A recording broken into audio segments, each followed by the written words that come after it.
سید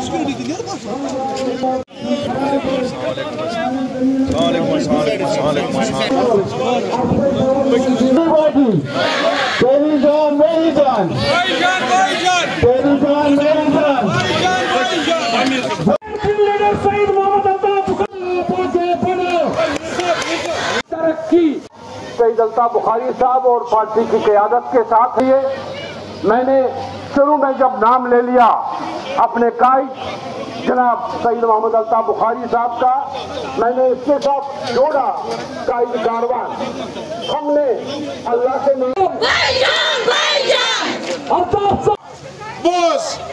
بوز مین بنی سر پکر پتہ گوڑ بوجو.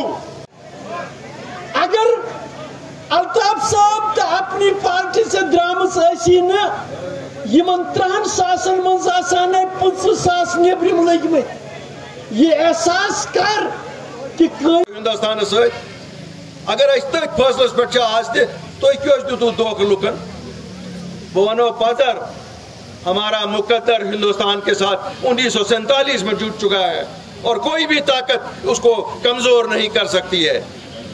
جن لوگوں نے ہمیں دھوکہ دیا انہوں نے ہماری جانوں کا نذرانہ اس دھوکے سے لیا اور کچھ نہیں دیا.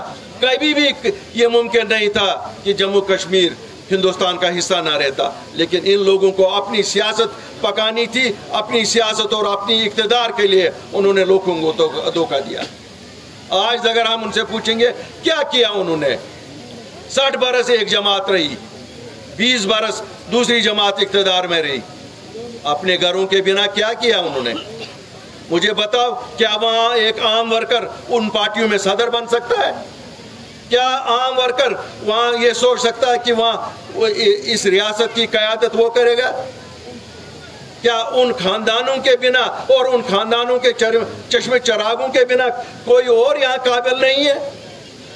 لیکن ان خاندانوں نے یہی سوچا کہ ان کے چراغ ہی یہاں کے حکمران ہو سکتے ہیں، کیوں وہ حکمران تھے.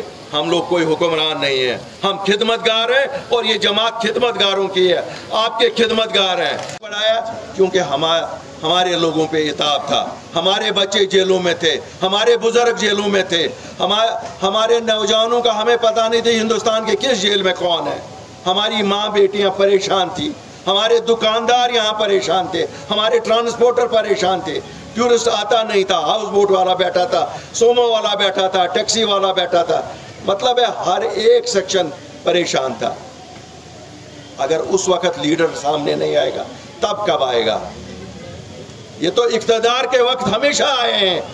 یہ دونوں جماعتیں اقتدار کے لیے یہاں آئیں، لیکن جب بھی کشمیر میں مصیبت لوگوں پہ آن پڑی یہ باغے تھے، یہ کبھی یہاں نہیں تھے. 1990 میں کہاں تھے یہ لوگ جب لوگوں پہ مصیبت آئی تھی؟ اس وقت یہ لوگ یا لندن میں تھے یا دلی میں علی شان محلوں میں بیٹھے ہوئے تھے، اور ہمیں کہتے ہیں ہم تو یہیں کشمیریوں کی خدمت کے لیے بیٹھے تھے. وہ لیڈر جو آج اپنے آپ کو بہت بڑے بڑے لیڈر کہتے ہیں، ان کو ذرا پوچھے 1990 سے 96 تک کہاں تھے؟ کون ایک کشمیریوں کا حال پوچھتا تھا؟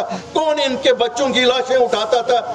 کون ان ماؤں کے آنسوں کو صاف کرتا تھا؟ کسی میں پریشانی نہیں تھی. ان سب کو اگر پریشانی تھی کہ ہمیں چھوٹا گھر جموں میں ملا یا بڑا گھر دلی میں ملا، یہ اس کی جنگ ان کی آپس میں تھی.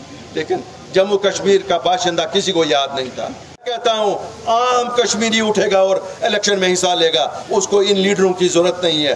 کیا صحیح چاہ تو جو ضرورت من ہے؟